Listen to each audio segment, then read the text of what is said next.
Hello and welcome to this continuing saga of An Satire of the Three Estates. This first look session continues in our fourth session of a five-parter. Yes, it's a long old text, but we're finding quite a lot to unpack from A Satire of the Three Estates by Sir David Lindsay. This is, I say, the fourth part where we're midway through part two. And we are very much in the area of A Satire of the Three Estates. The Three Estates are all on stage. We're interrogating them now. Wrongs are being righted, and all is moving in a general direction of some kind of more equitable society occurring. I say that it probably isn't actually. It's probably just reinforcing the status quo. That's what usually happens in this kind of thing. Anyway, without further ado, we're going to be continuing our journey with these wonderful readers. And reading today, The Pauper, Chastity and a Doctor is... Hello, Dan, actor based in Montpellier, France. Reading Temporality, Sauter, Bachelor, and Second Sergeant is... Sarah Blake, actor, writer, and director in Germany. Reading Abbess, Scribe, Oppression, and First Sergeant is... Alan, based in Suffolk. Reading Spirituality, Taylor, Abbott, First Lieutenant, and Deceit is... Hi, I'm Eric, and I think the last character describes all the previous ones. Reading Good Counsel and Correction is... Lois, playing two virtuous characters for once, retired academic living in London. Reading John, Theft and a Prioress is... Dave Longstaff, based in the northwest of England. Reading Merchant, Flattery and Diligence is... Francis Cox, actor, living in Amsterdam. Reading Parson, Verity and Rex Humanitas is... Hello, Lynn Freitas, teacher and dog mom living in the northwestern United States. And I'm your host, Robert Crighton. I will be moving things generally forward and reading the odd stage direction.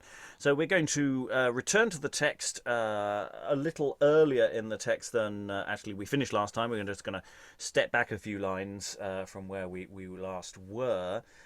In fact, it's somewhere around line 2,800 and something for those who are following at home. So short play. Yes, we're going to we're in the middle of a series of arguments, as it were.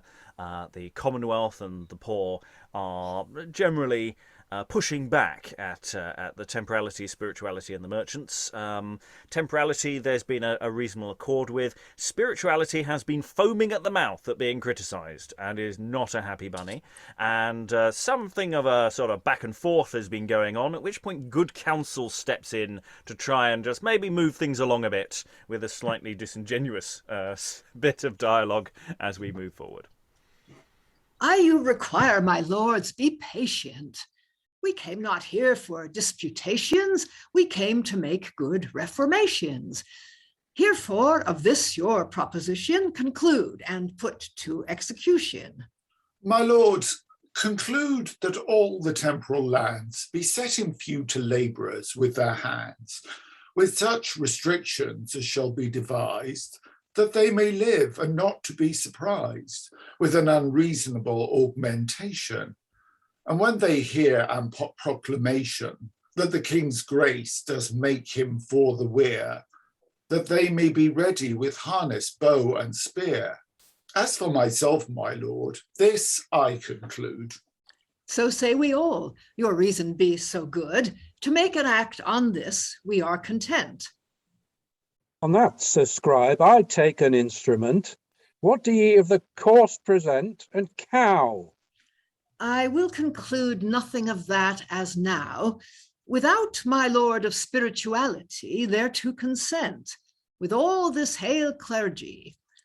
My lord bishop, will ye thereto consent? No, never till the day of judgment. We will want nothing that we have in use, curtle nor cow, tined lamb, reined grice nor goose. Forsooth, my lord, I think we should conclude. Seeing this cow ye have in consuetude, we will discern here that the king's grace shall write unto the Pope's holiness. With his consent by proclamation, both corpresent and cow we shall cry down.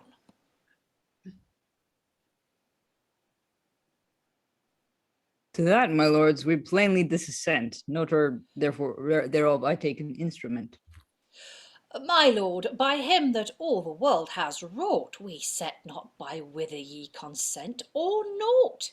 Ye are but an estate, and we are twa, et vibi major par sibi tota. My lords, ye have right prudently concluded.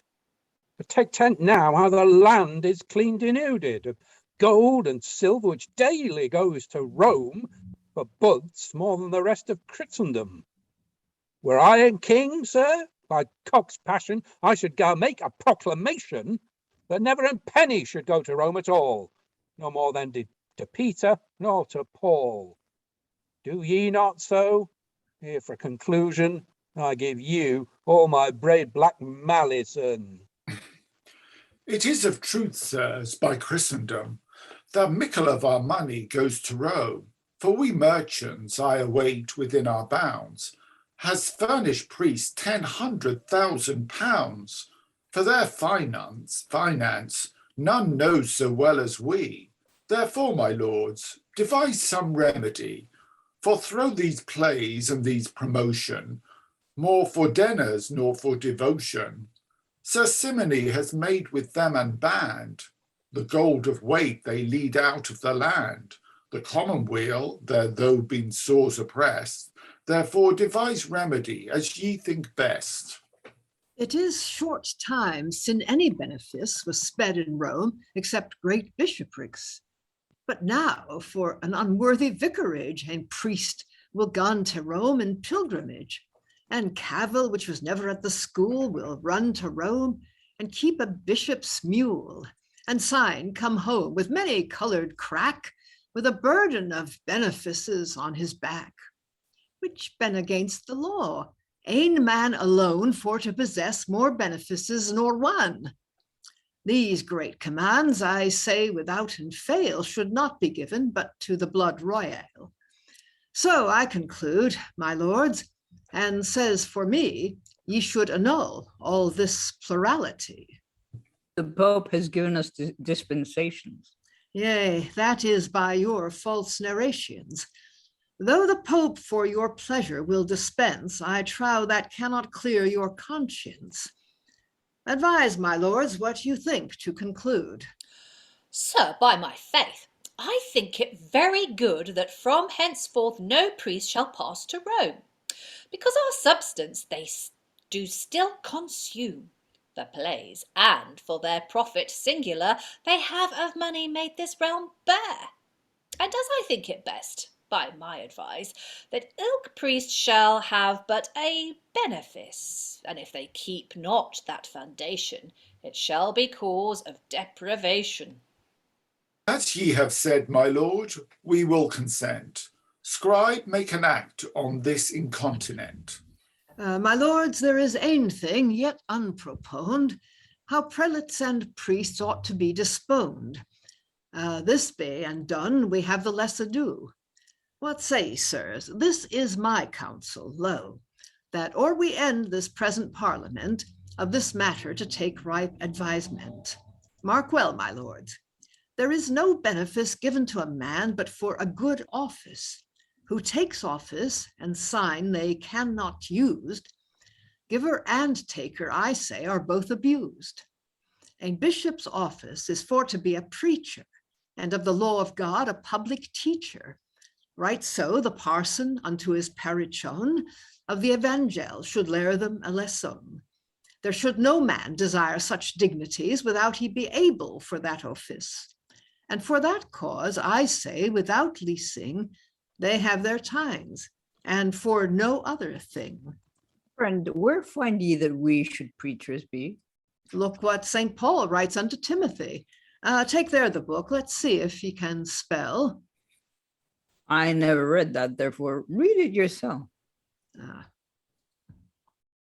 Fidelis sermo siquis episcopatum desiderat, bonum opus desiderat, oportatem irreprehensibilem esse, unius uxoris virum, sobrium prudentem ornatem pudicum hospitalem doctorem, non vinolentum, non percussorem, sed modestum.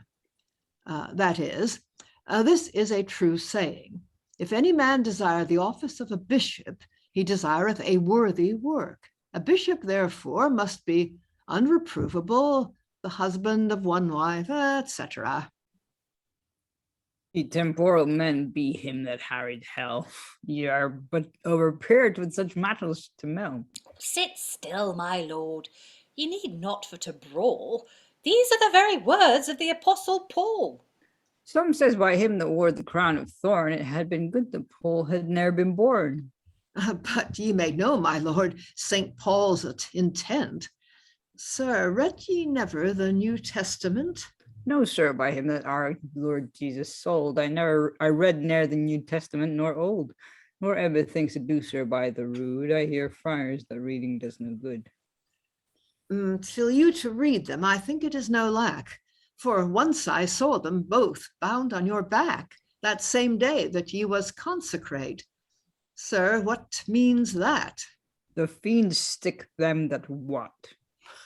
Then before God, how can ye be excused to have an office and wait not how to use it? Wherefore were given you all the temporal lands, and all these tines yet have among your hands. They were given you for other causes, I ween, nor mumble matins and hold your clothes clean. Yet ye say to the apostles that ye succeed, but ye show not that unto word nor deed. The law is plain, our tain should furnish teachers. Yea, that it should, or sustain prudent preachers. Sir, God nor I be sticked with a knife, if ever our parson preached in all his life. What devil rakes ye of our preaching, undoubt? Think ye that ye should have thy tines for naught? Trowest thou to get remedy, churl, of that thing? Yea, by God's bread, right soon were I and king. Would thou of prelates make deprivation? Now I should gar them keep their foundation. What devil is this, whom of should kings stand awe, to do the thing that they should by the law? When I and king by cock-steer passion, I should right soon make reformation. And I bet he would, but I think we'll pause there because I think we've got into it a bit mid-flow. We'll let you go back a couple of lines to just get back into that when we return to it. So we've entered mid-argument, and it's basically spirituality is going, no, go away, objection, point of order, strike that from the record. There's an awful lot because there's someone making notes. There's a notary in the corner. So every time often, scribe, write that bit down, put that in evidence. So, there's a really formal process here. And spirituality is constantly going, no, I've got a get out of jail free card from the Pope. So no, you don't. Doesn't count. Put you in place, but that doesn't mean you're above criticism. Then they're saying, have you read this bit in the Bible? I said, whoa, you can't allow lay people to read. That's awful. That's not fair. So there's an awful lot of really interesting sort of courtroom drama quality to this, as well as the more the obvious sort of religious political stuff that's going on as well. There's all this stuff about should parsons just get tithes in for no work, basically. You should really be doing some decent preaching. You get paid if you actually do some work, and just sitting around taking everybody's money. It's it's one of those things. Thoughts in the room about where we are in this. So for everyone who was here the other day, hopefully you've clicked back in. Everyone else, hopefully you'll be able to click more in as we go further forward. Alan? It seems to be getting much more specifically anti-clerical than the bit we had before, which was just the sort of the general allegations about the sale of pardons and loose goings on if sensuality was anywhere in the neighbourhood. It seems to be getting more to cases, doesn't it? Yeah, it's drilling down into the detail more and more, and as we go on, it's like, here's the basic outline. Here are some people who've been wronged, and now actually let's actually have the argument. Lois. Yeah, a lot of it's about the ignorance, I think, of the Catholic clergy, and it's not even clear that spirituality can read. I mean, he seems to be avoiding it. Yeah. And he has no idea what the symbolism is of the Bible at his ordination or anything. Yeah. That question of how well trained should the clergy be, and how well trained is it at various points in history as well? Because there are concerted efforts at times. Every so often, someone goes, you know what, should really train our priests a bit better, shouldn't we? It goes in waves. Other thoughts from the room? He wants to leap in. You know you want to. I know it's difficult. It's coming straight in and cold into a middle of an argument. But say nice bits of character stuff going on here. I'm amidst I really like spirituality's objections. I'm liking those. I don't know whether they're still flecked with spittle or not, but I don't know how foamy at the mouth spirituality really is. But I quite like the idea that there's something quite extreme in the performance. Okay, in that case, Eric, thank you. Sure. I was just gonna say that it's interesting how spirituality and priests in general in these plays seem to be stereotyped as sort of people who can't read, don't bother to read, or like sort of skip the opportunity to sort of preach if they can, which I'm guessing means that it happened a lot, rather than them sort of going this one case kind of thing. I don't know. Lynn. Yeah, a lot of historians think that this was a problem, and what I have read is that a lot of the problems with underqualified clergy and pluralism and local clergy just basically like not being able to preach because they had a number of different parishes. This all started with the plague. The plague hit the spirituality particularly hard because priests do last rites and things. So you have all these dead clergy, you have to replace them, and the church ended up replacing them with people who weren't especially educated because they were desperate. So yeah, I mean, a lot of historians think that this reflects a real historical problem of underqualified clergy, corruption, pluralism, people paying for their offices rather than being qualified for them. Yeah, they're not making this up. Stephen, then Lois. Perhaps off topic, it sounds a bit stupid after what Lynn's just said. Spirituality, it reminds me of the way people in my town who haven't been to university talk about the students who are kind of living this parallel life where they're supposed to be, reading good stuff, and all they're doing is having this party time. And I wonder how much of this is feeding into the way that the clergy are represented. So perhaps there's an element, not so much of put it another way. In the same way that we would be suspicious or we want to question somebody saying that, then perhaps we might also question it being said about the spirituality, though I completely agree with Lynn as well. Lois. Yeah, we've had other examples of this. I mean, I think the most recent one might have been in one of the Parnassus plays where, Academico, who is obviously well qualified to be a clergyman, is up against someone who is an idiot, but who happens to be supported by, some rich patron. Yeah, absolutely. We will now, however, return to our text. The pauper was stopped mid-flow. Pauper, take up anywhere in that speech you'd like to go from, if it helps. You can go a couple of lines earlier, because you're about to slightly change the point you're making, sort of mid-sentence, I think. Or can maybe the parson give me a line right before? Okay. So I can just go right into into it. Of prelates, please, Yeah. parson. Oh, I've scrolled ahead. Oh, sorry Would about that. thou of prelates make, okay, so would thou of prelates make deprivation? No, I should guard them, keep their foundation. What devil is this, whom of should kings stand awe, to do the thing that they should by the law? Were I in king, by cock's dear passion, I should right soon make reformation. Fail ye there of your grace, should right soon find that priests shall lead you like in belly blind.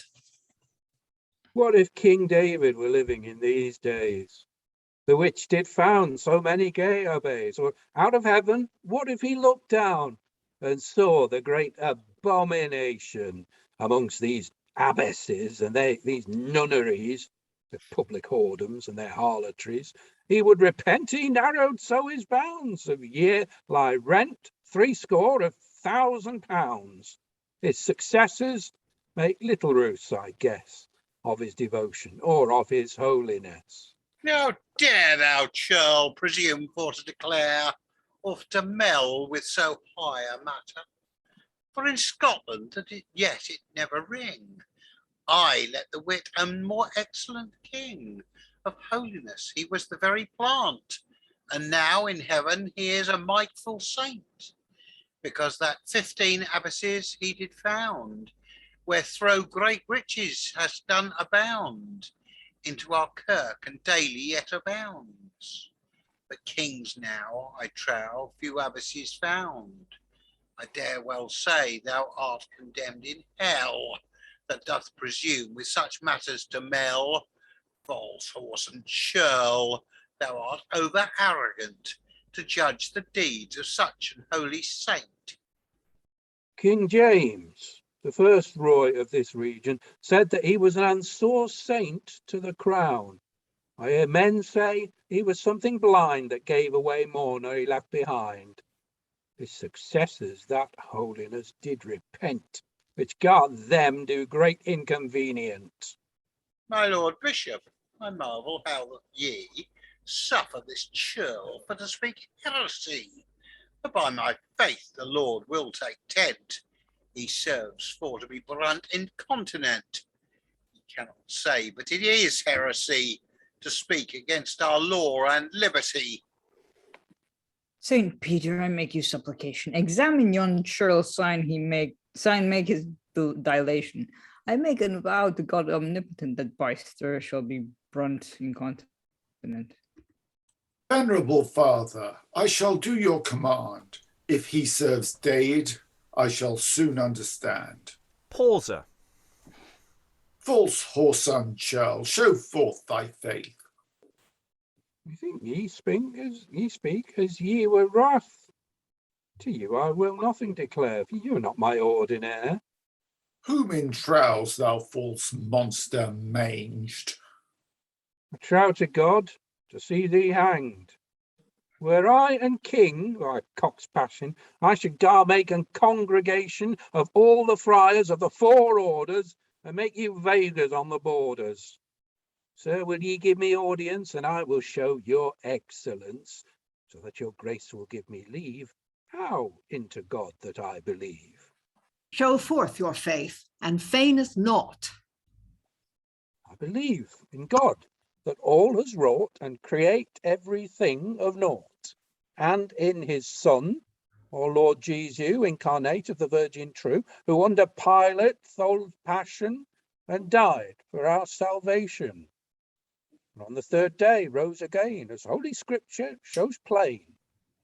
And as my Lord, it is well kenned how he did to the heaven ascend, and set him down at the right hand of God the Father, I understand, and shall come judge on doomsday.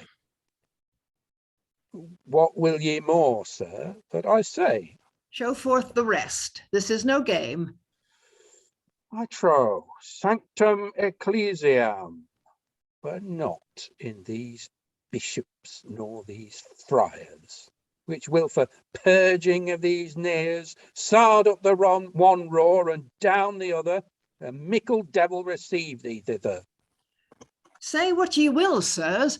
By Saint Tan, methink John a good Christian man. My lords, let be your disputation. Conclude with firm deliberation how prelates from thine shall be disponed. I think for me, even as ye first proponed, that the king's grace shall give no benefice, but to an preacher that can use that office. The silly souls that being Christ's sheep should not be given to gourmand wolves to keep. What been the cause of all the heresies, but the abusion of the prelacies? They will correct and will not be corrected.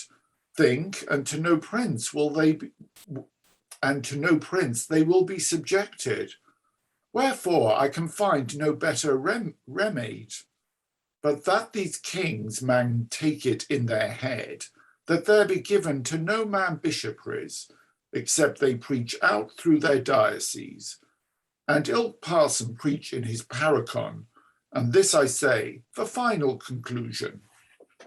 We think your counsel is very good. As ye have said, we'll conclude. Of this conclusion, Nota, we make an act. I write all day, but yet never unplack. Och, my lords, for the Holy Trinity, remember to reform the consistory. It has more need of reformation nor Pluto's court, sir, by cock's passion. Thus hast thou took false peller for to plain. Where was ye ever summoned to their saying? Marry, I lent my gossip, my mare, to fetch home coals, and he her drowned into the quarry holes. And I ran to the consistory for to plain, and there I happened among an greedy main. They gave me first and thing they call sittendom. Within 8 days, I got but labellendum. Within a month, I got ad opendendum. In half a year, I got interloquendum. And sign, I got, how you call it, ad replicandum? But I could never an word yet understand them. And then they got me cast out many plaques and got me paid for 24 acts. But or they came half gate to Cuclendum, the fiend and plaque was left for to defend them. Thus they postponed me 2 year with their train, signed Hodi act ad octo, bade me come again. And then these rooks, they rouped wonder fast, for sentence silver they cried at the last, of pronunciandum they made me wonder fain, but I got never my good grey mare again. My lords, we maun reform these consistory laws, whose great defame above the heaven blaws. I wist any man, in pursing a cow, ere he had done, he spended half a bow. So that the king's honour we may advance, we will conclude, as they have done in France. Let spiritual matters pass to spirituality, and temporal matters to temporality. Who fail yeis of this shall cost them of their good. Scribe, make an act, for so we will conclude. That act, my lords, plainly I will declare, it is against our profit singular. We will not want our profit by St. Giles. Your profit is against the common weal. It shall be done, my lords, as ye have wrought. We cure not whether ye consent or naught. Wherefore serves then all these temporal judges? If temporal matters should seek at your refuges, my lord, ye say that ye are spiritual. Wherefore meddle ye then with things temporal? As we have done, conclude. So shall it stand. Scribe, put our acts in order, even from hand. All your acts plainly I dissent. Note thereof I take an instrument. And there's about to be some additional appellants coming to the bar. I do like the way that, because everyone keeps going scribe or nota, right the next to it down, and the scribe just goes, I've been doing this for ages and nobody pays me, Writer's cramp. Great moment. Stop giving me things to write down. I'm tired. There's some really, again, lovely courtroom stuff of just going, right, well, we can't win the argument, so let's just attempt character assassination against the witness, which is then quickly dismissed. And you just know he's fine. Can we get back to the point, please? Anyone like to table a motion? Merchant gets the table a motion, and the pauper takes up the baton. And they're sort of going, right, demarcation of matters, please. Can the spirituality stop interfering with the temporality, please? Not your department, Alan. The other bit that I found quite amusing was the bit with the pauper where you got all of these Latin phrases where obviously you didn't have the Latin for the judging. So, it's just someone's been spouting gobbledygook at me. It will be interesting to see a gloss on what, if anything, some of those words actually do mean. Yeah, I mean, he's clearly they've just bamboozled him with words, and he's just going, well, they said this and they said that. I don't know. I mean, it's like, who reads the small print on any kind of digital product? There you go. I love the rhymes there, though. Yeah. It's almost kind of Sullivan-esque, It not is. Gilbertian. Gilbertian. Yeah. Yes. Yeah. I'd replicand him and understand him. Yeah. Other thoughts in the room? Eric? Meanwhile, spirituality is just going, computer says no. Yeah. Yeah, it's spirituality. You just know has got a team of lawyers who are just going to keep tabling motions and anything to stop any of this moving anywhere in the courts. Just going, no, not having that. That's not going to happen. Yeah. Francis. Yeah, what I find interesting about this whole courtroom drama is that although the merchant class is supposed to be at the same level of spirituality and temporality, the merchant isn't quite as involved in all of this. He just seems to be bending in whatever direction the wind is blowing, and just seems to be agreeing with everything that happens, which I suppose is what you'd expect merchants to do, because they're looking for just to feather their commercial nest, shall we say. Yeah, it's running under the surface a lot of the time. I think the merchant is one of the ones who seems to be quite practical. It's like, if you want to actually go through the what are we actually saying here? Well, maybe shall I propose table of motion? Seems to be what the merchant's function is here. Temporality moves the conversation forward, but I think the merchant actually gets into some of the nitty-gritty. I could be wrong on that point. Stephen? I don't know anything about the Scottish legal system, but it seems quite inquisitorial, what's happening with John, in the sense that he's just asked to speak. He's not necessarily being asked to answer definite questions, and that the reason that the English were suspicious of the inquisitorial approach is that you just kind of, sooner or later, you'll say something that you can be got for.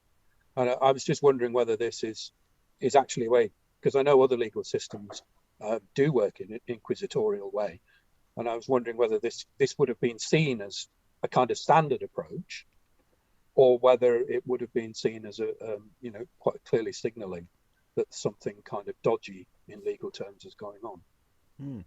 And yeah, it's following on from that question of precisely what this debate thing that's going on here is. I think we use word like it's a parliament. It's people are here to sort of talk at each other. But it seems to have definitely taken on a very definite frame now, that there's a creeping adjustment to what this inquiry, this thing is doing, as it's now tabling definite motions, and it's creating laws, or it seems to be creating laws.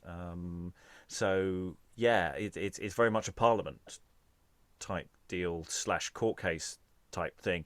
So I'm really interested about what actually this room is currently doing. All these people.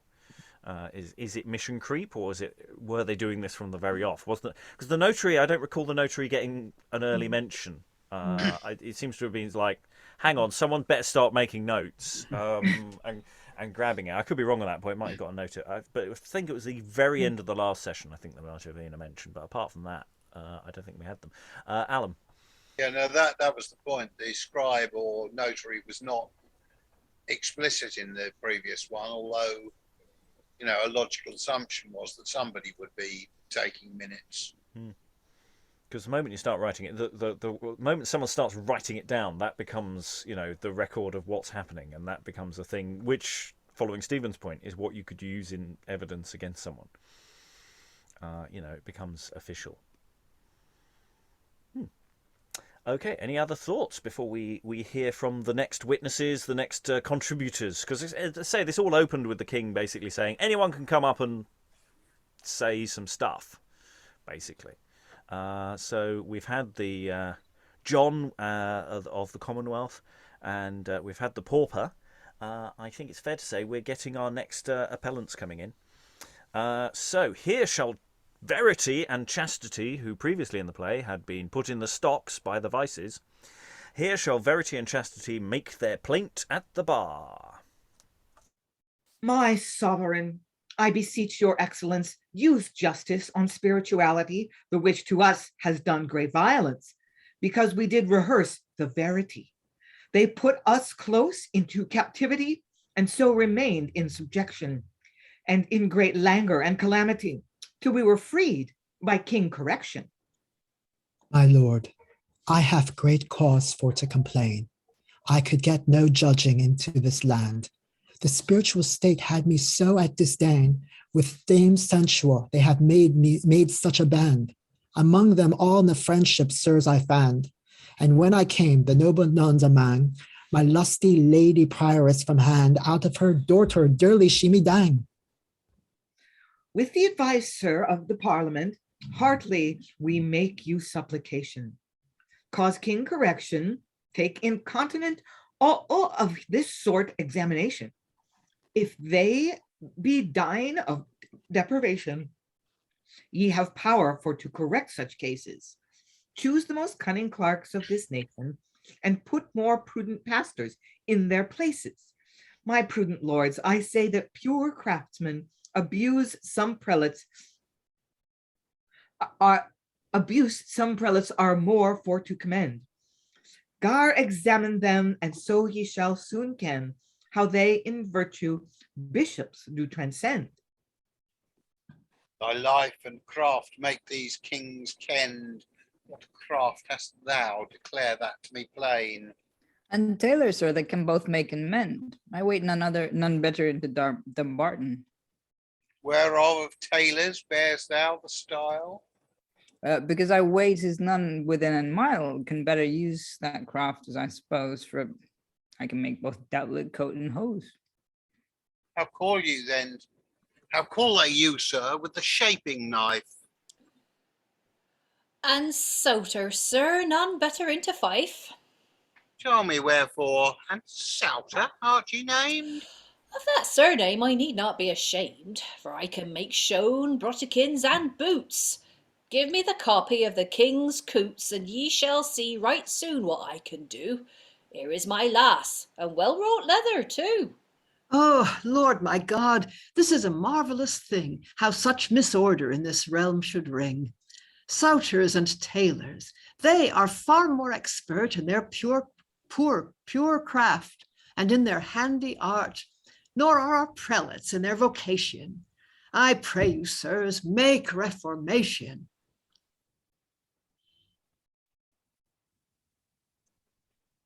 Alas, alas, what gars these temporal kings into the kirk of Christ admit such doings?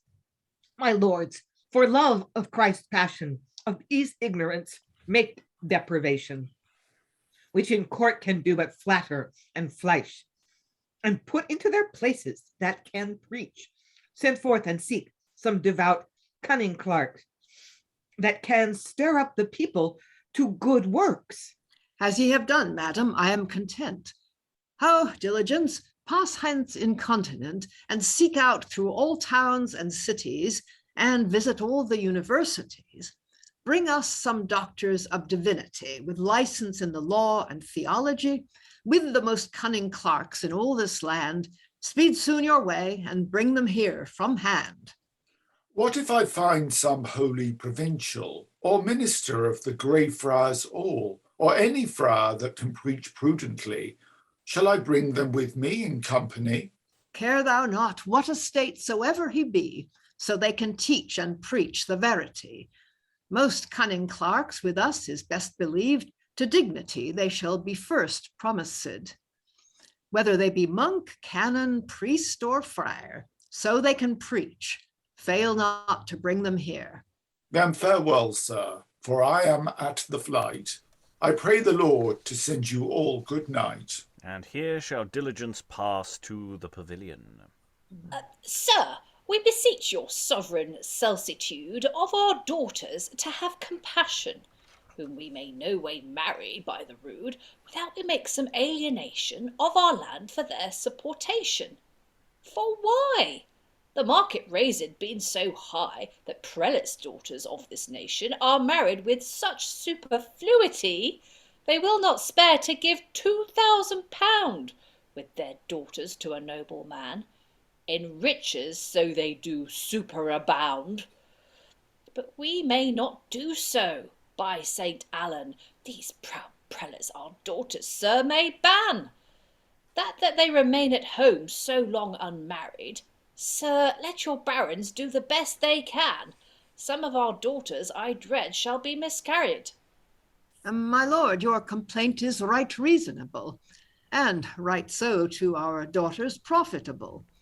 I think ere I pass off this nation, of this matter to make reformation. And we're about to have another character enter in. I'm just sort of trying to get a sense of what's going on here. I mean, it was all quite straightforward. Verity Chastity came on and said, bad things happened to us in part one. Do you remember back then?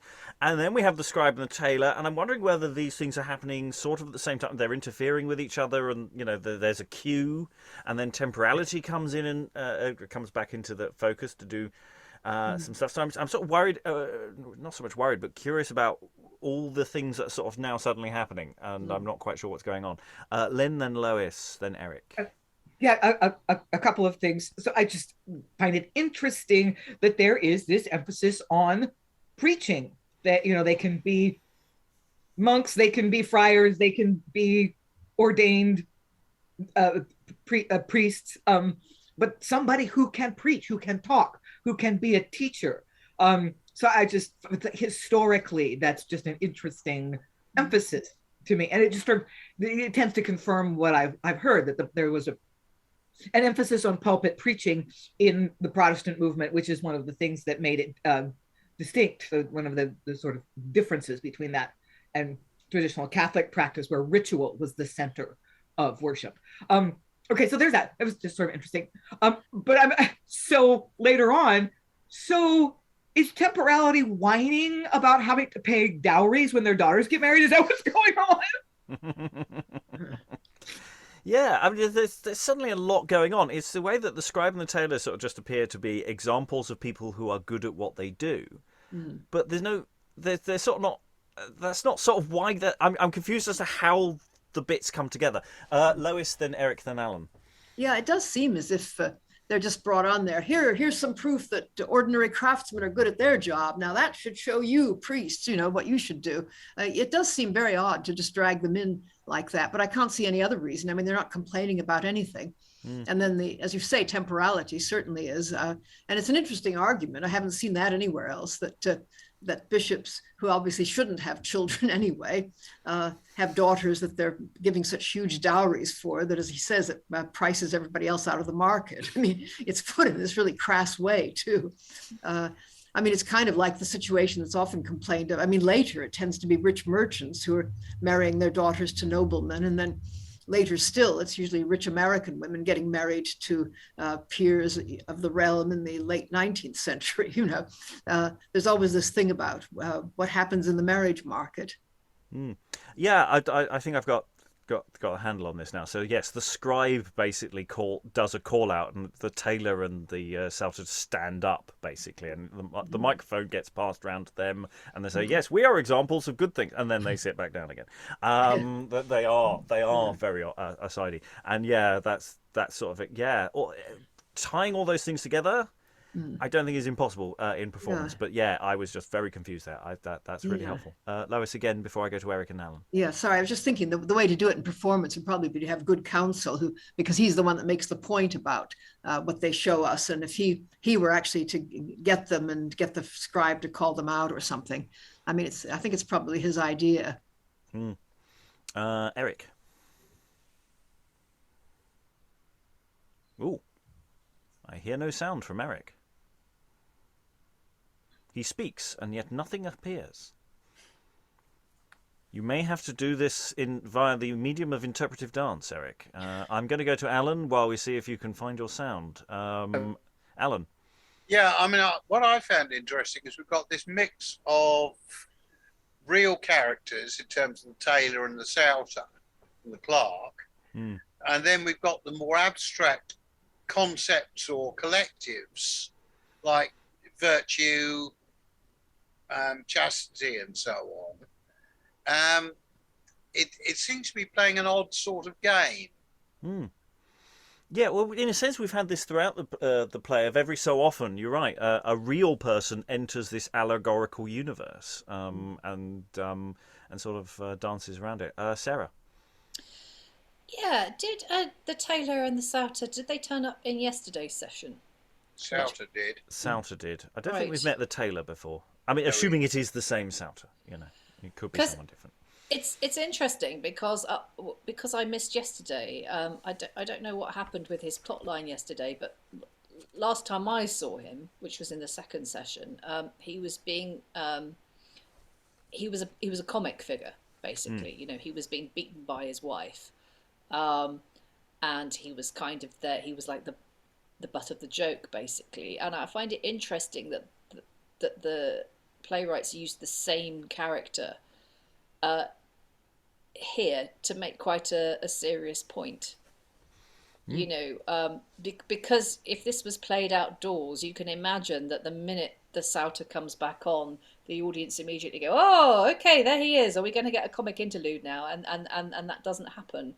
What we actually get is a really interesting point. I mean, obviously, the point itself is fairly kind of, you know, it's a bit of a cliche. It's something that gets said a lot. You know, oh, the trusty craftspeople, they know their job. Why do you not know yours? But it's interesting that they use the same character. You're right. It could be a different player, I suppose, but they've got the same name. So it's just an interesting function for that character to have. Yeah, I'll go to Stephen in a moment. Let's see, Eric, can you hear us, or can we hear you? Yep, I can hear you now. Yay! Sound. Cool. Excellent. I'll go to Stephen, then I'll give you a moment to collect whatever thought you had ages ago that you've probably forgotten. Stephen. I think Alan was before me. Had Alan not gone? Well, no, I was going to make a response actually on Sarah's one because, yes, it is an interesting one. Souter came back, and in the second bit we read, the Souter was comic.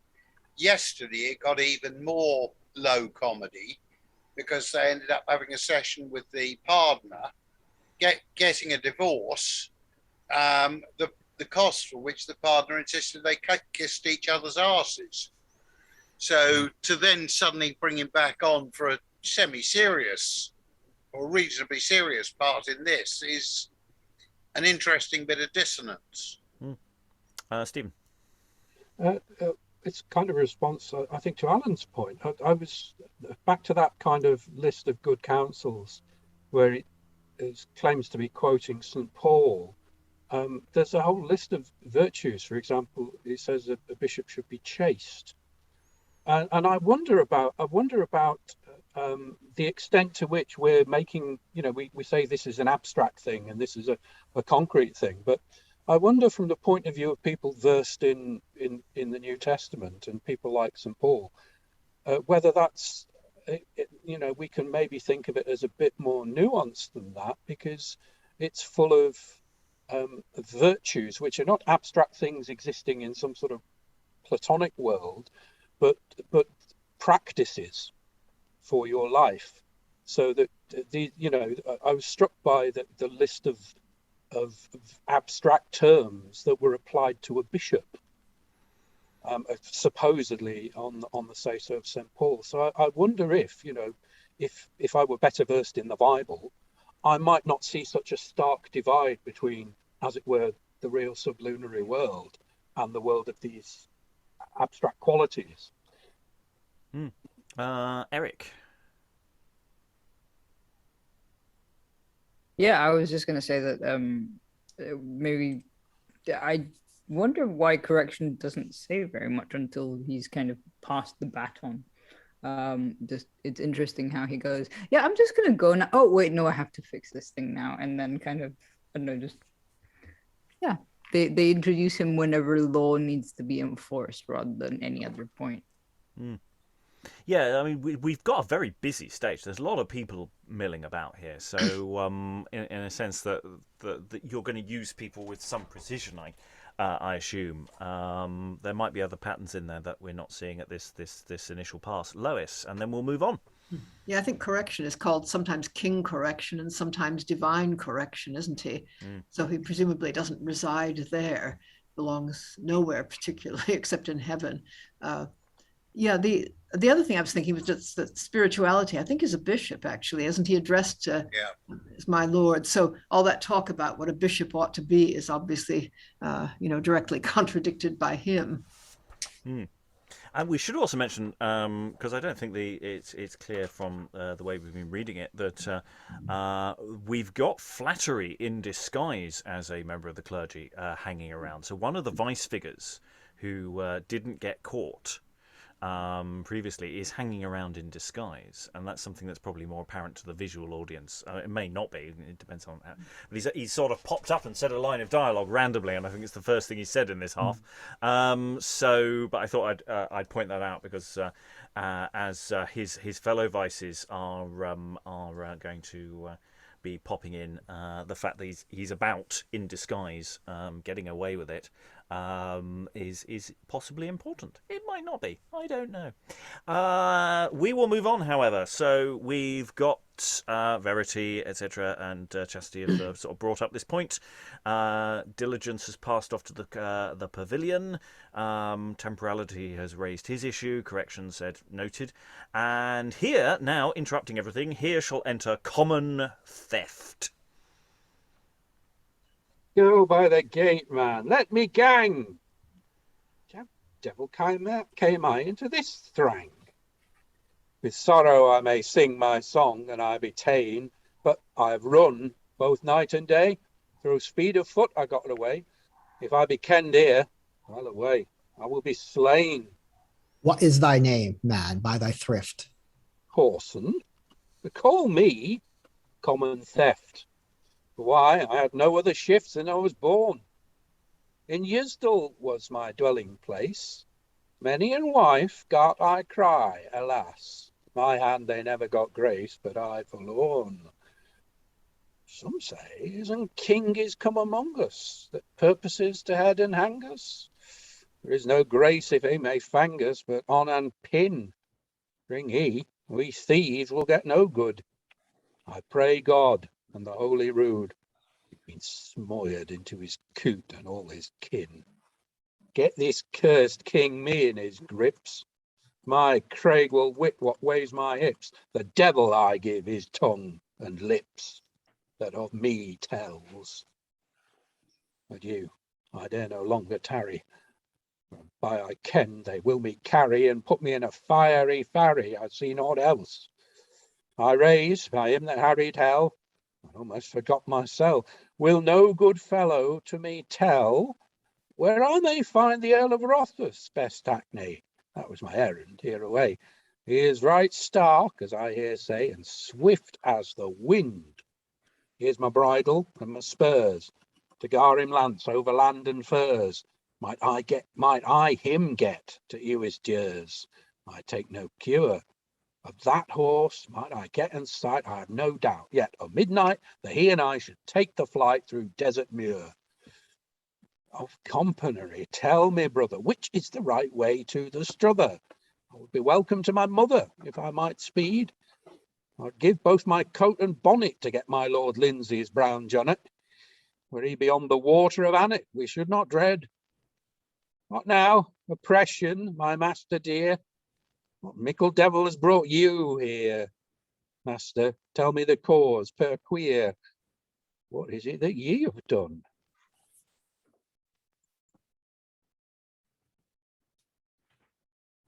Sorry. Forsooth, the king's majesty has set me here, as ye may see. Might I speak temporality? He would me relief soon. I beseech you, my brother dear, but half an hour for to sit here. You know that I was never swear you to defend. Put in your leg into my place, and here I swear by Goddess grace, you to relief within short space, so I let you wend. Then, master dear, give me your hand, and make to me a faithful band, that ye shall come again from hand without and fail. Take there my hand right faithfully, as I promise thee verily, to give thee and couple of kye in Lidders Hall. And here shall common theft put his legs in the stocks, and oppression, who he's just been chatting to, shall steal away, betraying him. Brother, take patience in thy pain, for I swear thee by Saint Filane, we two shall never meet again, in land nor town. Master, will ye not keep condition, and put me forth of this suspicion? Nah, never will I get remission. Adieu to my companion, I shall commend thee to thy dame. Adieu then, in the devil's name. For to be false, think'st thou no shame to leave me in this pain? Thou art a loon, and that an lidder. Oh, man, I will go to Belquidere. Shall by pass, by God's mother, if e'er we meet again, have I not made an honest shift that has betrayed common theft? For there is naught under the list, and curse a course. I am right sure that he and I, within this half year, craftily, has stolen 1,000 sheep and kye, by mare as and horse. Would God I were both sound and hale, now lifted into Lidders Ale, the Meurs should find me beef and kale, what rack of bread. Were I there lifted with my life, the devil should stick me with a knife, and ever I come again to Fife while I were dead.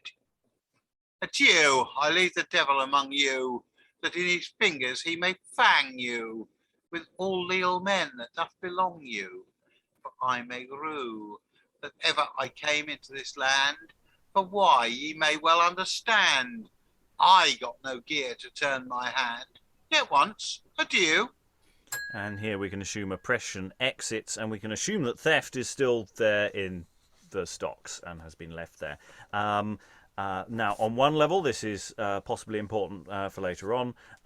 It is also useful in the sense that it's given diligence a chance to exit and then come back on again in a moment. So has a certain structural value there. So yeah, we have this introduction of theft here, and the pauper asks him his name, and he immediately says it, having just said, "I hope nobody recognises me as theft," and he immediately announces himself. That seems to go nowhere, but luckily oppression is there, who's his master, and oppression betrays him and runs away. So it's a bit odd. It's interesting. I'm not against it, but it does come a little out of the blue for me. Lois. Well, oppression must have been put in the stocks at the end of the previous play, and he gets out by making theft, who certainly is stupid, agree to get in the stocks in his place, and he promises to come back. And then, of course, he says he hasn't the slightest intention of ever doing so. So it's an example, actually, of how you can't really reform anything. I mean, sooner or later, it's undone. Yeah, I mean that would mean that, because we haven't met oppression yet, have we? When did oppression end up in the stocks? Well, it must somehow. It seems like a missing bit of the previous play. I mean, Verity and Chastity are taken out of the stocks, and I think there might be some lines where someone is told to do that, to put oppression in. I don't think it was actually. There were 3 characters put in the stocks at the end of 2 characters. 2 in the stocks, but I can't remember which ones they were. It was not flattery, so it was deceit and falsehood. Yeah. Mm-hmm. So not oppression. Not oppression. And in that sense, I don't know if they were precisely how that worked, because they were led away. I don't think they were actually put in the stocks permanently. I think they were briefly put, and then they were taken away to be done to torture and death. So maybe Lindsay's forgotten which ones he put in the stocks, or maybe there was a different version at some point. Or maybe there's just some additional thing going on here. It's a confusion. I don't know what's quite going on there. It leaps out of the blue because because that means oppression's been there for about an hour, somewhere in the playing space. Hopefully behind a curtain. But it does some. Unless correction, it seems, it makes sense if correction to put oppression there or something like that, or that was in Dumb Show or something. But I don't remember any reference at all. Okay, there's a mystery. Maybe the rest of the play will elucidate this. This is a text that has undergone a history of adjustments and changes. So there may be variant versions that no longer survive, and this is a survival from that earliest form or elements thereof. So let's see where it goes. Anyway, having oppression having left and left theft available, here shall diligence convey the 3 clerks. Sir, I have brought unto your excellence these famous clerks of great intelligence, for to the common people they can preach, and in the schools in Latin tongue can teach. This is a doctor of divinity, and these 2 licensed men of gravity. I hear men say their conversation is most in divine contemplation. Grace, peace, and rest from the High Trinity, not rest among this godly company. Here are we come as your obedience, for to fulfill your just commandments. Whatever it please your grace us to command, sir, it shall be even for hand. Good friends, ye are welcome to us all. Sit down, all 3, and give us your counsel. Sir, I give you both counsel and command. In your office use exertion. First, that ye gar search out through all your land who cannot put to execution their office after the institution of godly law is, conform to their vocation. Put in their places men of good condition, and this ye do without delation. Ye are the head, sir, of this congregation, preordinate by God omnipotent, which has me sent to make you supportation, unto the which I shall be diligent. And whosoever be inobedient and will not suffer for to be corrected, they shall all be deposed incontinent, and from your presence they shall be dejected.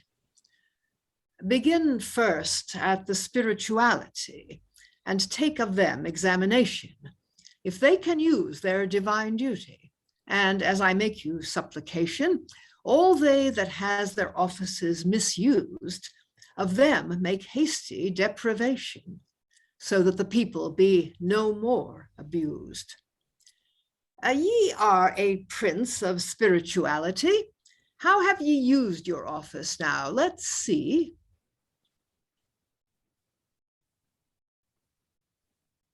My lords, when was there any prelate's want of their office to any king make account?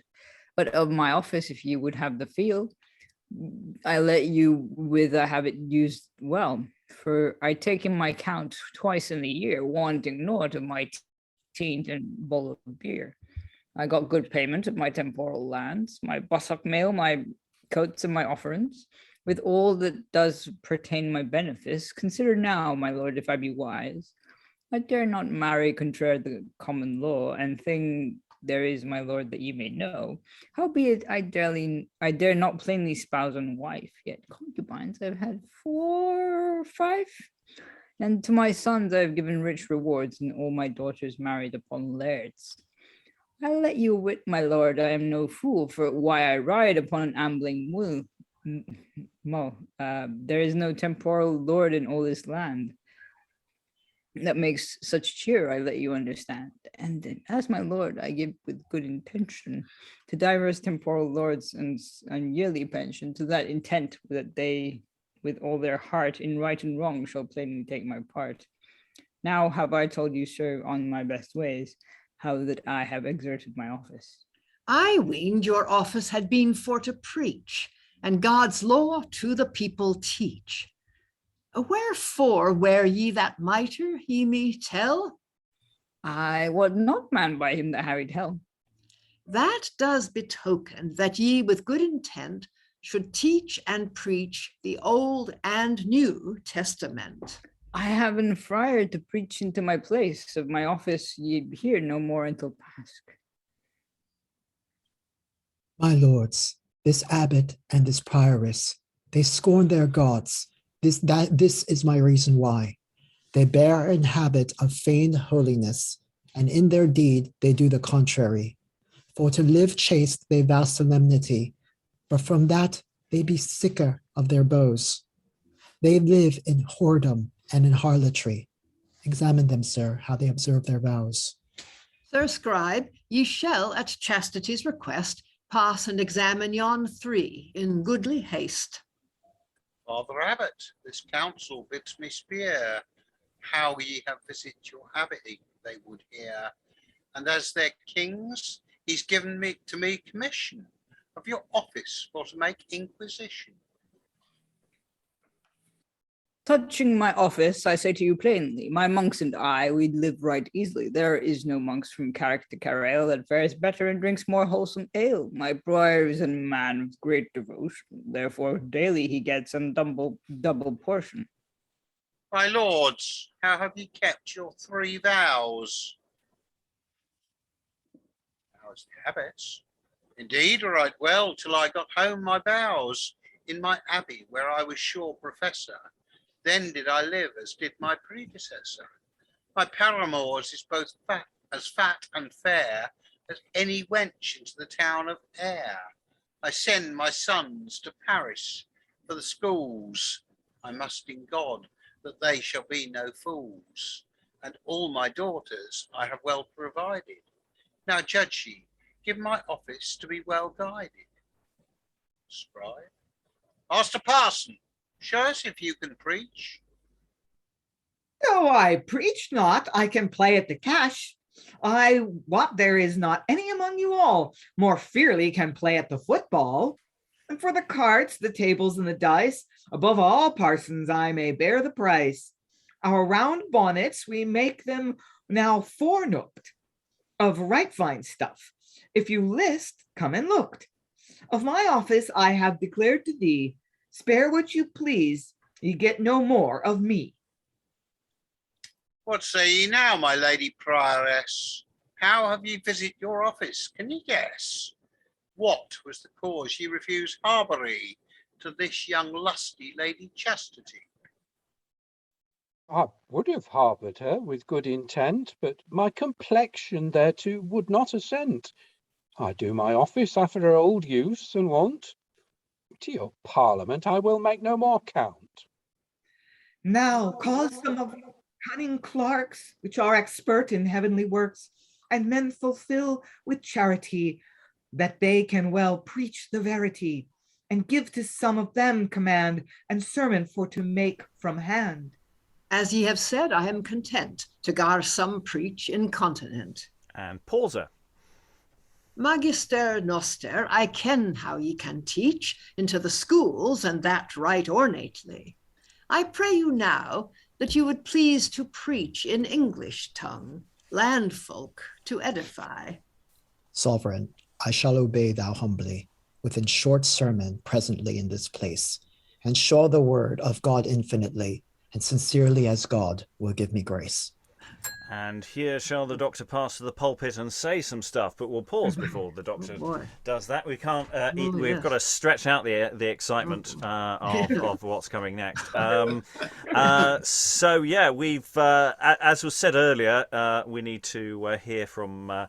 Hear what people are actually doing in terms of the quality of their clergyship, and we get a chance to hear what the abbot, abbess, parson get up to, and the prioress. What are they doing? Well, they're having a lot of fun. It's got to be said. very honest about how much fun they're having. I don't know how much torture is being applied to them here, but it's just no, sense of them holding back at all. Yeah, and then can we have an example of someone who's good at this? No pressure on Dan for in a moment. Any thoughts as we're very much back to where we were before the theft sort of interlude moment? Any thoughts?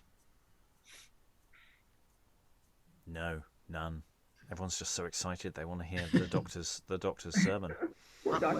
We're no, definitely no pressure, Dan. But it takes a run up.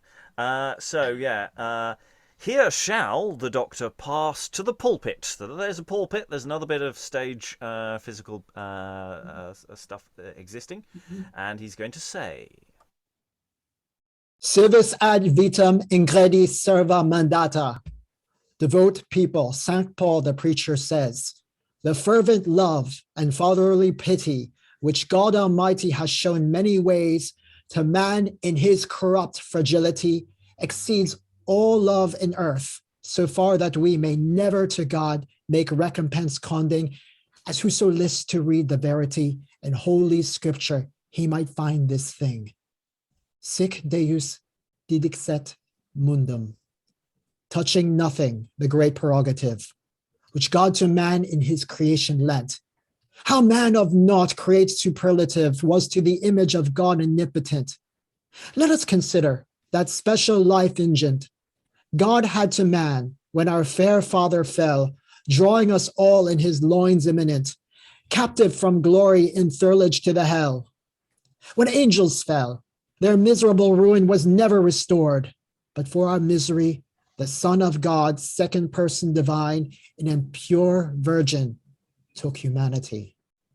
Sin for our sake, great harm suffered he, in fasting, walking, and preaching cold and hit, and at the last and shameful death died he.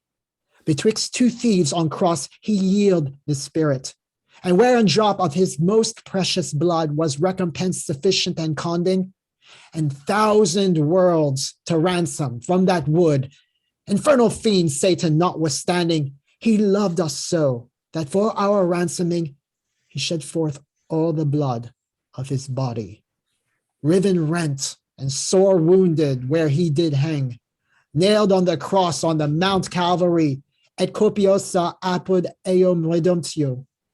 O cruel death, by thee the venomous dragon, the devil infernal, lost his prey. By thee, the stinking, murk, contagious, deep pit of hell, mankind escaped fray. By thee, the port of paradise always was patent among the heavens so high, opine to man and median ready way to glory eternal with the Holy Trinity.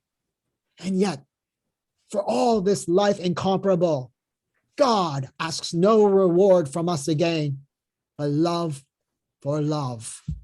In his command, but fable, contained all hail the laws 10, both old and new, and commandments ilkan. Love, been the ladder, which has but steps 2, but which we may climb up to life again out of this vale of misery and woe. Diligus dominum deum tuum extoda corde tuo et proximum tuum sicotipsum in his duobus mandatis. The first step, soothly, of this ladder is to love thy God as a fountain and well of love and grace. And the second is to love thy neighbor as thou lovest thyself. Who tinnus and stop of there too goes to hell, but he repent and turn to Christ anon. Hold this, no fable. The Holy Evangel bears in effect their words, every one. Civis ad vitam ingredi serva mandata Dei. They timed their steps, all they who ever did sin, in pride, envy, in ire, in lechery, in covetous or any extreme win, into swearness or into gluttony, or who does not the deeds of mercy give hungry meat and give the naked clothes. Now well away, think'st thou no shame to lie? I trow the devil a word is true, thou says. Thou says there is but 2 steps to the heaven. Who fails them, man backward fall in hell. I wot it is 10,000 miles and 7, if it be no more. I do it upon thy cell, short-legged man, I see by bird's bell, will never come there, thy steps being so wide. If they be the words of the evangel, the spiritual man has Mr. of unguide. And I believe that crooked men and blind shall never get up upon so high an ladder. By my good faith, I dread to lie behind, without God draw me up into an tender.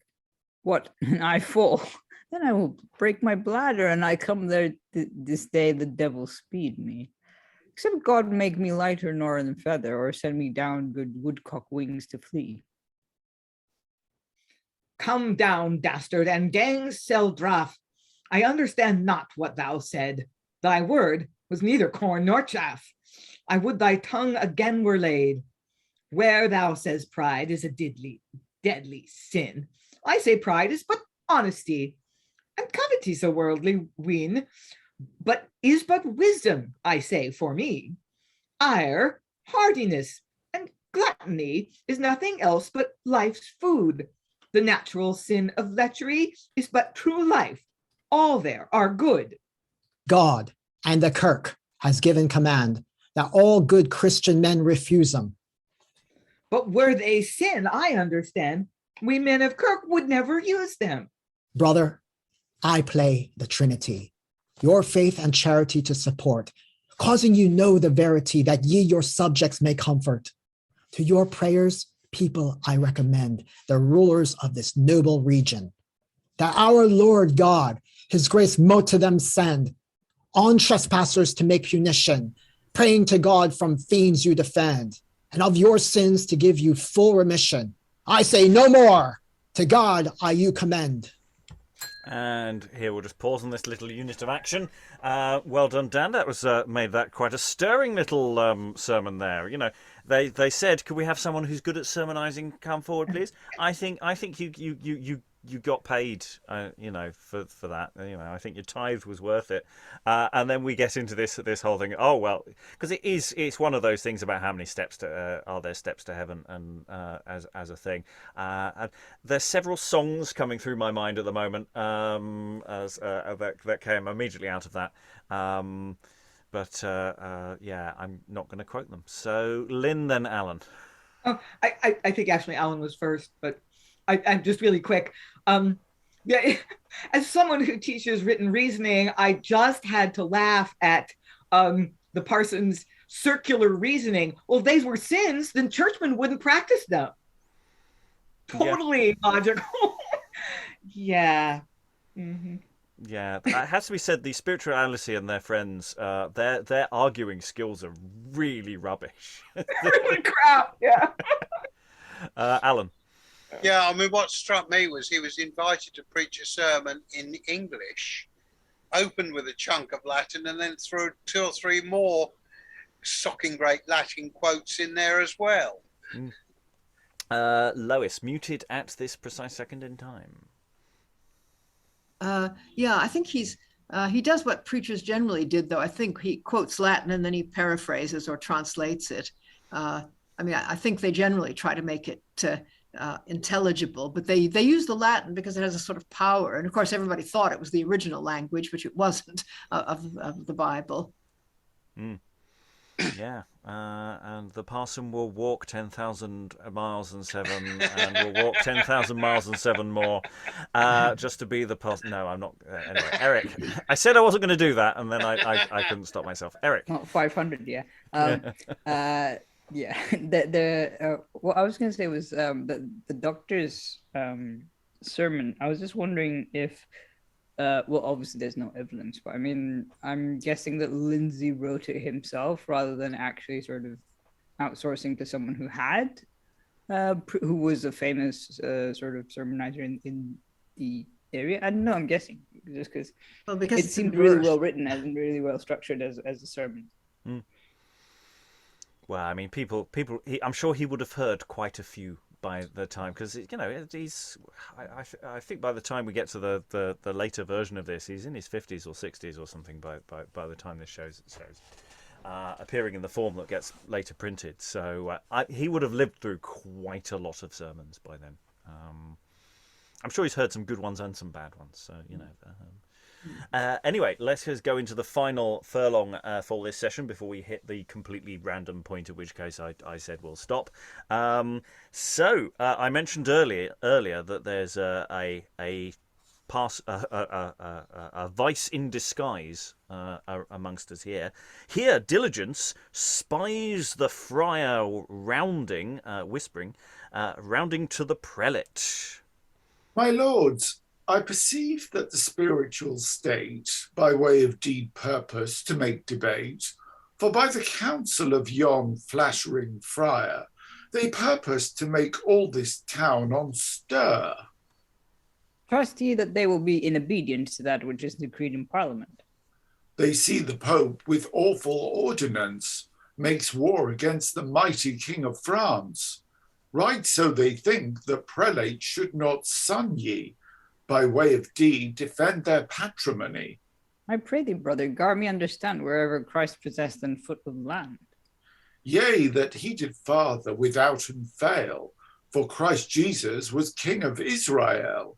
I grant that Christ was king above all kings, but he meddled never with temporal things, as he had plainly done declare himself, as thou may read in his holy evangel.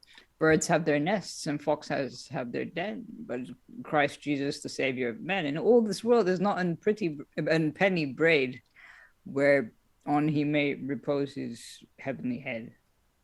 And is that true? Yes, brother, by all hallows. Christ Jesus had no property but the gallows, and left not when he yielded up the spirit to buy himself an symbol winding sheet. Christ's successors, I understand, thinks no shame to have temporal land. Farther, they have no will, I you assure, in this world to be indigent and pure.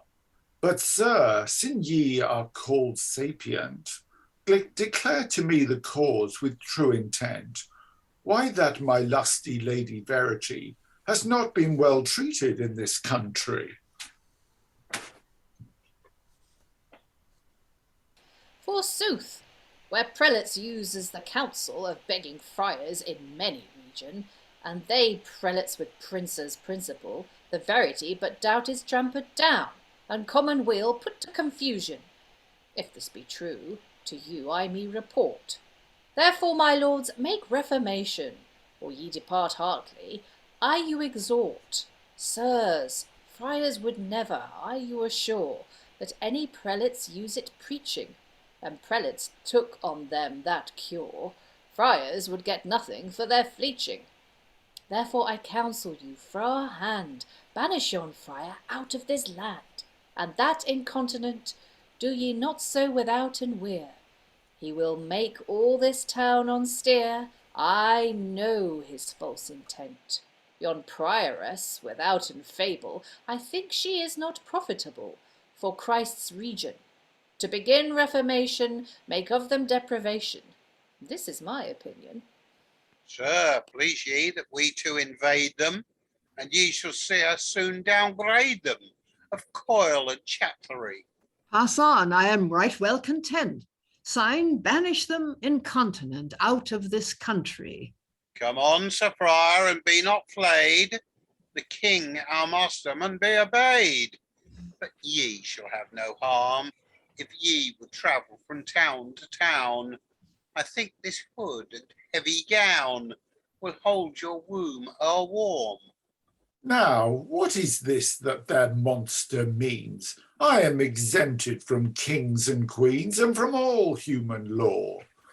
Take ye the hood and I the gown. This limmer looks as any lown as any that I ever saw. These friars to chape pernicion holds them at their exemption, and no man will obey. They're exempt, are you assure, both from Pope, King and Emperor, and that makes all the play. Doomsday, when Christ shall say, Venite benedicti, the friar will say without delay, nossumus exempti. And here shall they spoil the flattery of the friar's habit. He has been unmasked. Sir, by the Holy Trinity, this same is feigned flattery. I ken him by his face. Believing for to get promotion, he said that his name was Devotion, and so beguiled your grace. Come on, my lady prioress, we shall hear you to dance, and that within a little space, a new pavan of France. And here shall they spoil the prioress, and she shall have a kirtle of silk under her habit. Ooh. Now, brother, by the mass, by my judgment, I think, this holy prioress is turned in an cow-clink. I give my friend my malice soon that me compelled to be a nun would not let me marry. It was my friend's greediness that got me to be a prioress. Now heartily, they're my worry. Albeit that nuns sing nights and days, their heart waits, not what their mouth says, these sooth I you declare, making you intimation to Christ's congregation, nuns are not necessary. But I shall do the best I can, and marry some good, honest man, and brew good ale and tun. Marriage, by my opinion, it is better religion as to be friar or nun. My lords, for God's sake, let not hang me. How be it that witty fowls would wrong me? I can make no debate to win my meat at plosh nor harrows, but I shall help to hang my marrows, both falsehood and deceit. Then pass thy way and grace the gallows, saying, help for to hang up thy fellows, thou getst no other grace. Of that office I am content, but our prelates I dread repent, be I flamed from their face. And here shall flattery sit beside his marrows, i.e. he's going to point out his friends. Now, flattery, my old companion, what does yon king correction? Knows thou not his intent? Declare to us of thy news. Ye all be hanged, I see naught else, and that incontinent. Now will ye gar hang us? The devil brought you, cursed king, among us, for mickle sturt and strife. I had been put to dead among you. Were not I took on hand to hang you, and so I saved my life. I hear them say they will cry down, all friars and nuns in this region, so far as I can feel, because they are not necessary, and as they think, they are contraire to John the Commonweal. And here shall the kings and the temporalities start round together. We'll just read a few more lines before we pause. With the advice of King Humanity, here I determine with ripe advisement that all their prelates shall deprived be, and by decree of this present parliament, that their 3 cunning clerks sapient immediately their places shall possess, because that they have been so negligent, suffering the word of God for to decrease. As ye have said, but doubt it shall be done. Pass to, and make this interchanging soon. And the king's servants lay hands on the 3 prelates. There we're going to pause. So it's all suddenly gone very dramatic of just going, aha, uncovering. The prioress, stripped of her habit, gets to go. So I didn't want to be a nun. I wanted to be a lumberjack, leaping from tree to tree as flowed down the mighty rivers of British Columbia. Anyway, there's some really sort of nice stuff in there. It's a little confusing when reading it of when Diligence is sort of talking to First Licent and Bachelor and these people who I'm sort of just going, who are They.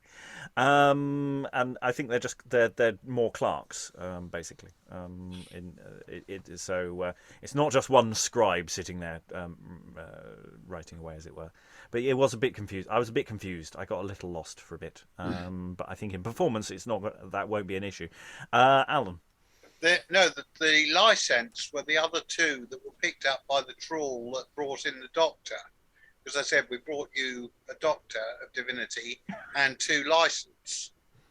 So these are the 2, presumably grad students, that have been picked up in this trawl when they've been sent off to find the people who can preach. So they have a logic for being there. Oh yeah. But it's just in terms of I was just going. I don't know who these speech prefixes were. I was a little lost. But I say it's not necessarily a problem for anyone watching the show. Any other thoughts about this little sequence? Say all this uncovering, all these disguises. Stephen. I think it's interesting the way the prioress kind of turns it round, because the first sergeant is threatening to hang her, I presume. Dance within a little space. That's the kind of classic sort of, legs kicking up sort of thing. And it kind of lets her off. She says, well, okay, somebody made me do it. But there is a kind of gendered analysis of options open. It's kind of like, well, okay, I could be a nun or I could marry somebody. But that's basically it.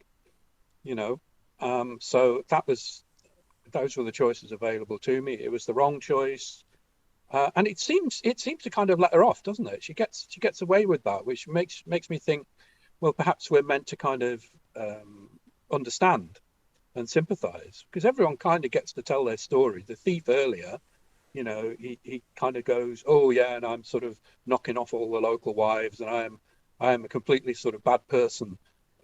Therefore, what happens to me, it doesn't really matter. So I thought that was interesting as a contrast of what happens to the other person who is revealed. Sarah, and then Lois.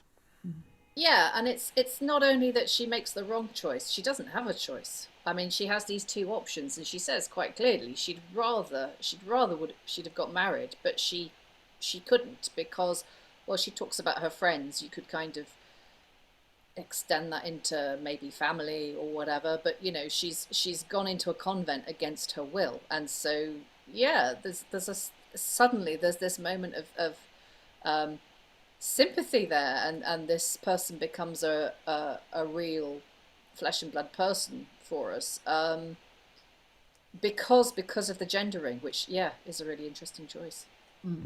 Yeah, and the sort of trapped in this universe of of having to sing and do all these services without any kind of thought underneath the surface, because you do not want to be there. This is not your there is no vocation. It's just a prison. Lois. I mean, I assume friends often does mean family. I mean, the people around her, and they obviously didn't want to put out the money for a dowry, and that's why they put her into a convent. But I don't think that she's meant to be hanged. I mean, I'm not sure if they would really hang a woman for just not be doing her job very well in the religious context. I think these people are just being despoiled. I mean, degraded. They use those words. On the other hand, when they despoil the friar and discover that it's flattery, he's a vice, and therefore he's going to be hanged. There's an earlier reference to hanging, which I thought was interesting, because it's my Craig will wit what weighs my hips. I think it's that must be some sort of, I don't know, maybe it goes back to something in Latin, because I just remember it from a poem by François Villon, which says the same sort of thing, that my head is soon going to know what my buttocks weigh, essentially, and he's talking about hanging there. Yeah, Craig is another word for neck throughout the play. So my neck will know how heavy I am. Basically, yeah. Okay. Any additional thoughts on this closing portion of the text before we go into final thoughts from everyone? which I will now begin the process of, because I think we have spoken out on that. We're now most of the way through the play. I think we can see the general direction where we're all going. All the loose ends are being tidied up. We're going through a lengthy legal procedure, this Parliament is sort of flitting between different topics and sort of its scope. This is very much a runaway inquiry, and it's doing all sorts of different things. So final thoughts in the room about what this play is doing. We've talked about this play as an overall massive event. We've talked about this as play as individual motions and things that maybe might be removable or done in different ways. This is a play that may have started out as a much smaller text for an indoor performance before it got expanded to be a big outdoor performance. We may have just stumbled over some bit of material that was more matching something else. So there might be a bit more evidence. That's why I didn't bring that up earlier. The options of what to do with this text, considering that it has so many flanging bits sort of flapping around, it gives us the options, because we can go large and we can go small. I think there's all those options there. So thoughts in the room about this in practice. Sarah, any final thoughts? I don't have many final thoughts, because I sort of dropped into this halfway through, and I haven't really picked it up fully, if I'm perfectly honest. But I just wanted to comment on what you just said, because that makes so much sense, that it was possibly, an earlier version of it that was perhaps, done for indoors. Because one thing I've been really struggling with today is how to marry this with the first part, because that was so clearly for outdoors, or at least it seemed to me it was for a big gathering. With lots of members of the public there. Whereas this, I don't know. I think you'd struggle to do this as successful as a sort of outdoor play, because it is quite intimate. It's a courtroom drama effectively, and doing that at scale outside, I don't think. I don't know. Maybe there's a way of doing it, but I think it would present a lot of challenges. So now that you've said that, it all kind of suddenly slots into place. Yeah, I mean, it's interesting. This half of the play is everybody's on. It's like when this is a parliament that actually everybody's here. It's just some of them are disguised and some are sitting in the cheap seats and at the back and have to be dragged forward, because everyone seems to just be here. Every so often we've got people entering the space. We did have the stank jump yesterday, and the bit of physical comedy. But it does seem like a lot of people are sort of about somewhere, and sitting down and standing up, as well as some people having the options of entrances and exits. That there's something interesting going on possibly with that. Lois, any final thoughts, or for that matter, responses?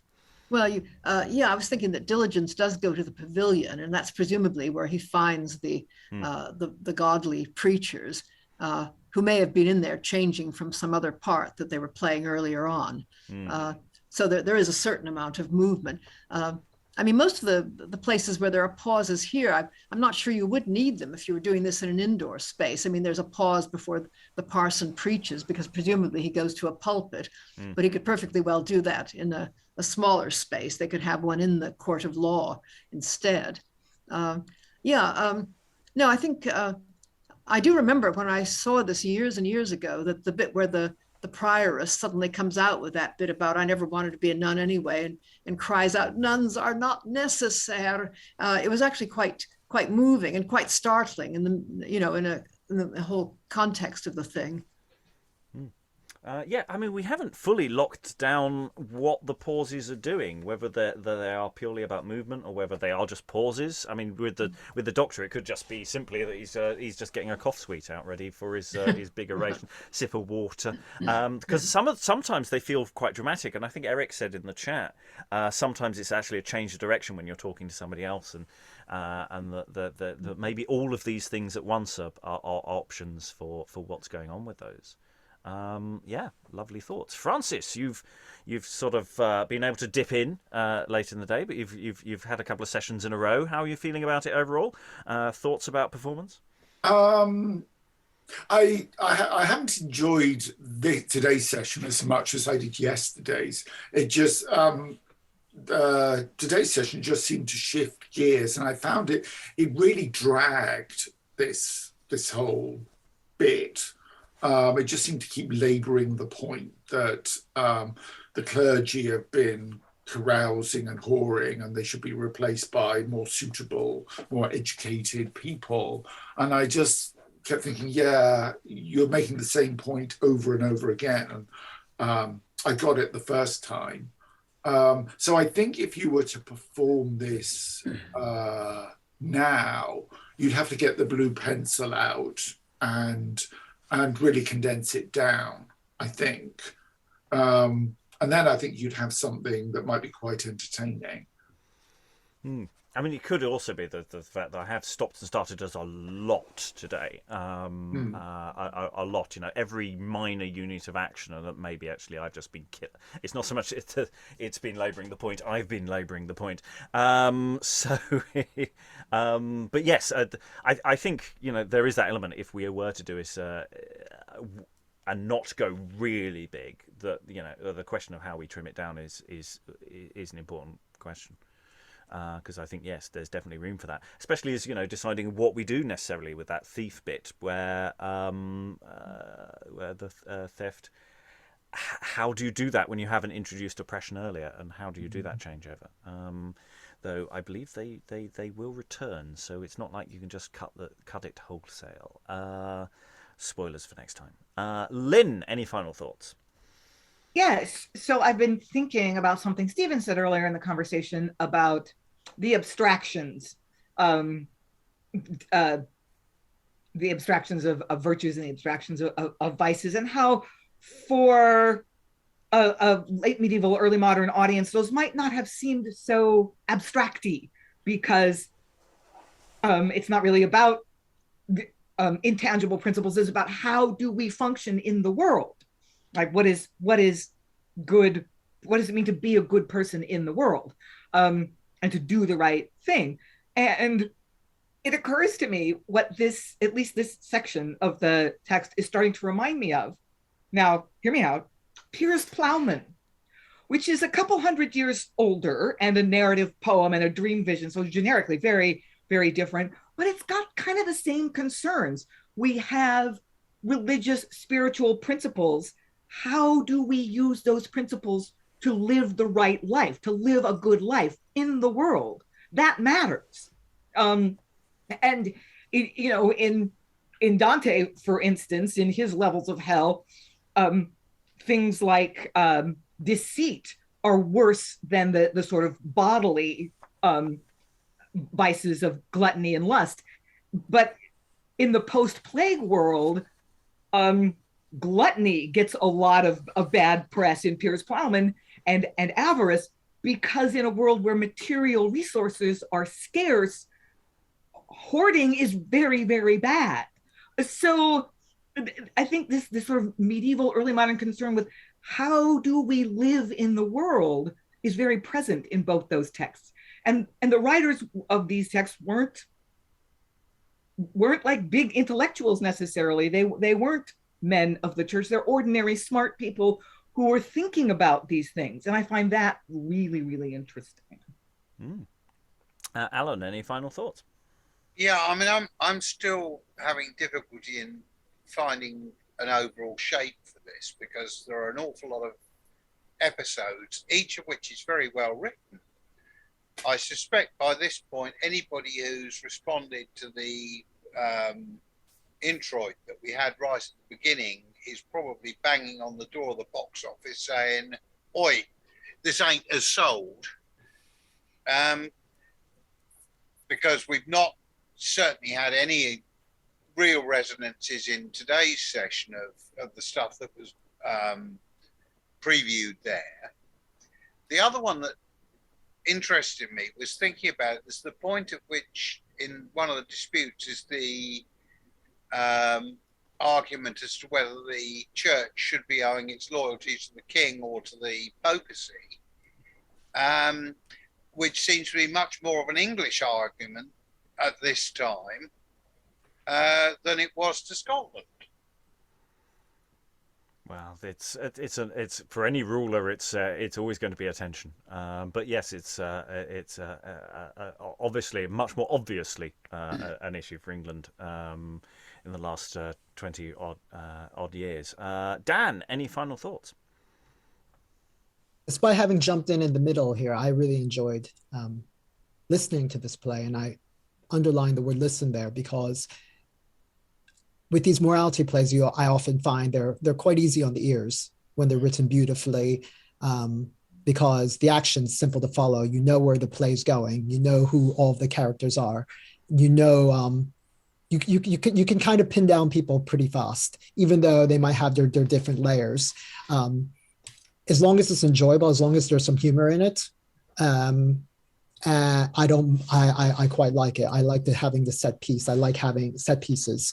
I like having these pauses, and I think not enough plays emphasize that you do need time to breathe sometimes, or to change the tone. You just kind of gloss through, you just kind of run through it without thinking about. At least when you do readings, that happens because you haven't had time to really, think about when you're going to have these shifts there. So I've quite enjoyed listening to this, and I don't feel like it needs to be really, because you're saying it's like a courtroom drama. I don't really feel like I need to see a big spectacle. I could actually just hear a radio play of this and get it. I think part 2, absolutely, that fits quite nicely, actually. I mean, maybe part 1 as well. I mean, the interlude stuff and some of the more overt physical comedy stuff that we have, less so. But I think Dan, absolutely right.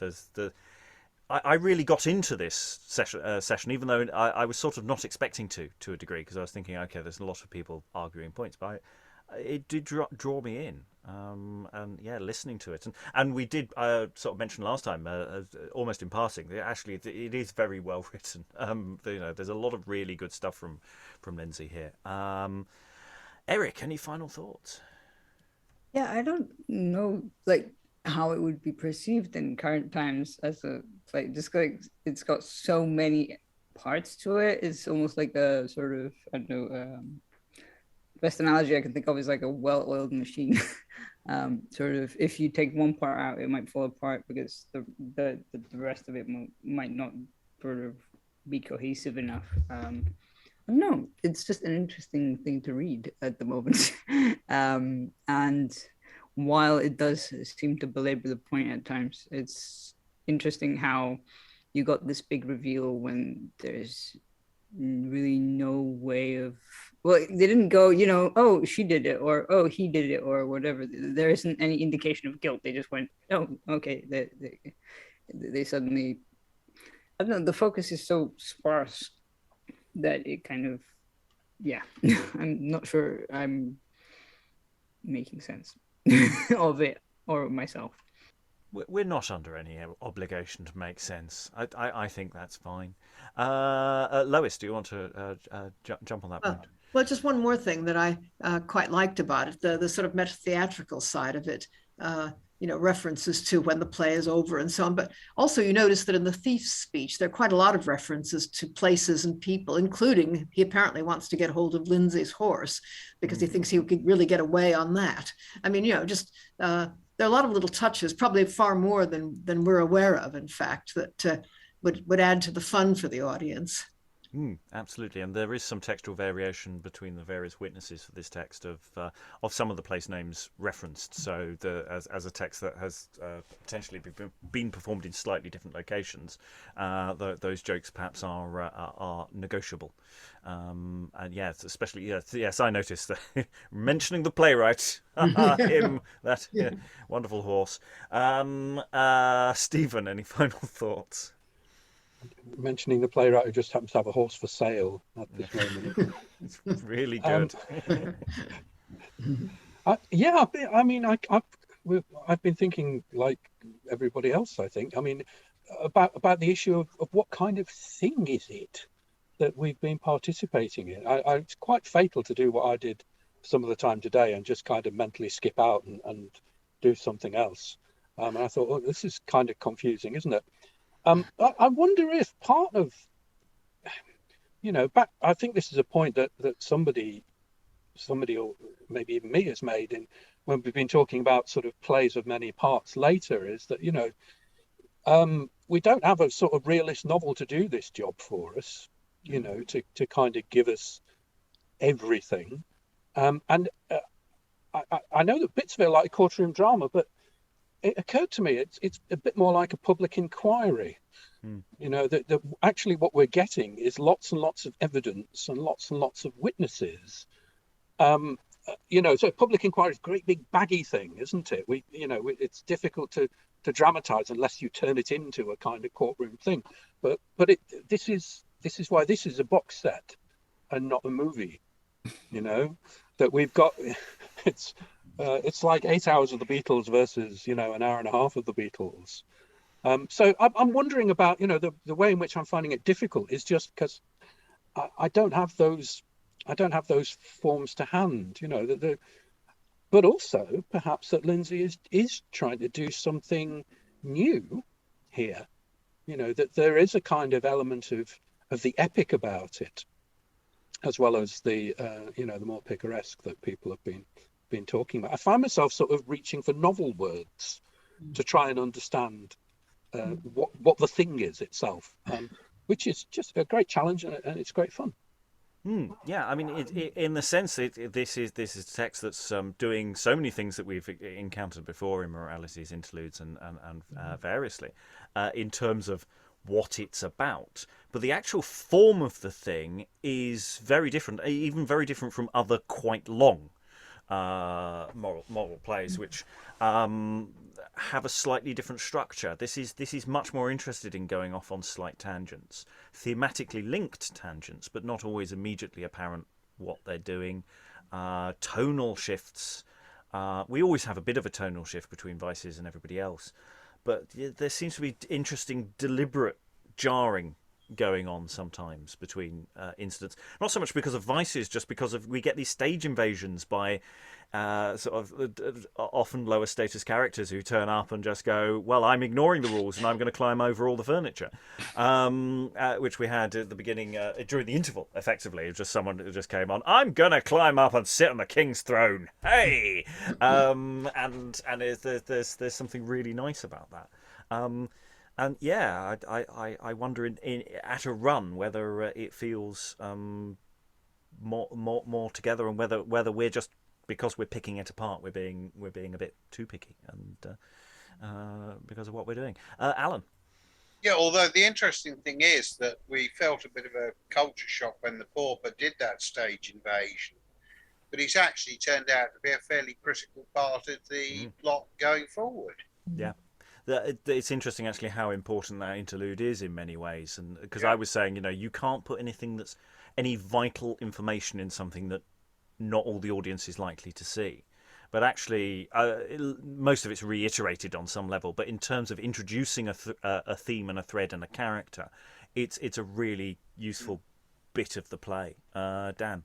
What I find nice about these characters, and I think Lynn had alluded to it earlier, just the idea that I may not get what their everyday lives are, 500 years ago, but I certainly understand their feelings about certain things and when injustice is occurring. And I think that's why, at least I am enjoying this play, because I can follow, I can follow every character's journey to some degree, whether or not I agree with that person. They all seem really well drawn out. Right. Any final things anyone wants to throw in before I close the session? I think I've gone around everyone. Right. We have one more session to go on this epic text, where I'm sure all the threads will be tied together in a neat little bow. All that remains is to thank all these wonderful readers for all their wonderful reading. Thank you very much, and goodbye. I write all day, but gets never a plank.